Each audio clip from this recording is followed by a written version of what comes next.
Rivers across the metro are on the rise. Homes and roads flooded, towns evacuated. Water has gotten so high here in downtown St. Louis that the Mississippi River is nearly eye level from Gateway Arch National Park. That's where we find our Chris Davis tonight. He joins us live, and Chris, you're reporting that the water there is only expected to get higher.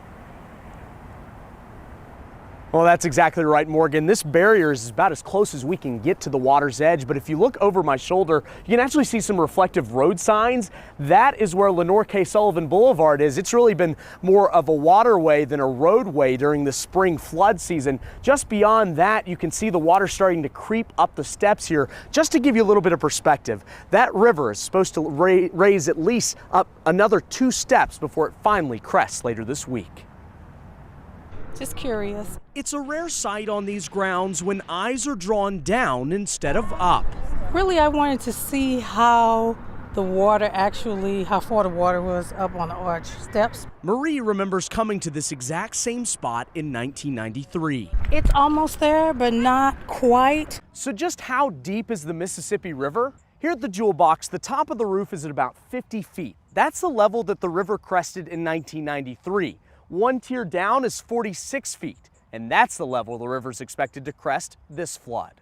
Those near record levels are now starting to cause major problems. We're hitting uncharted territory here.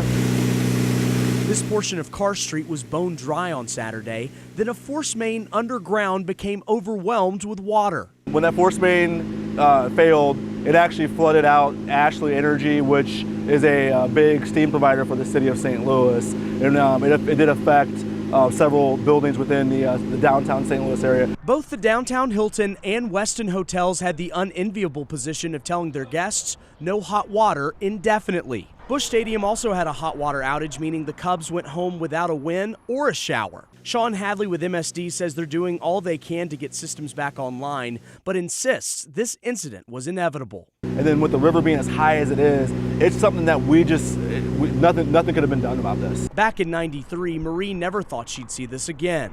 Now she wonders, will it happen again this year? It tells you that once in a lifetime is not always once in a lifetime.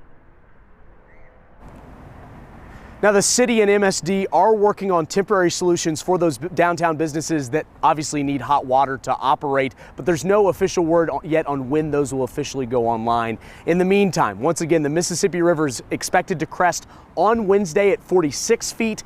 The 93 level was 50 feet, and the flood walls, especially north of here along the river, would overtop at 52 feet. So we're really in a scary scenario here. Thankfully, it's expected to stop there at the 46 number. Live downtown, Chris Davis, 5 on your side.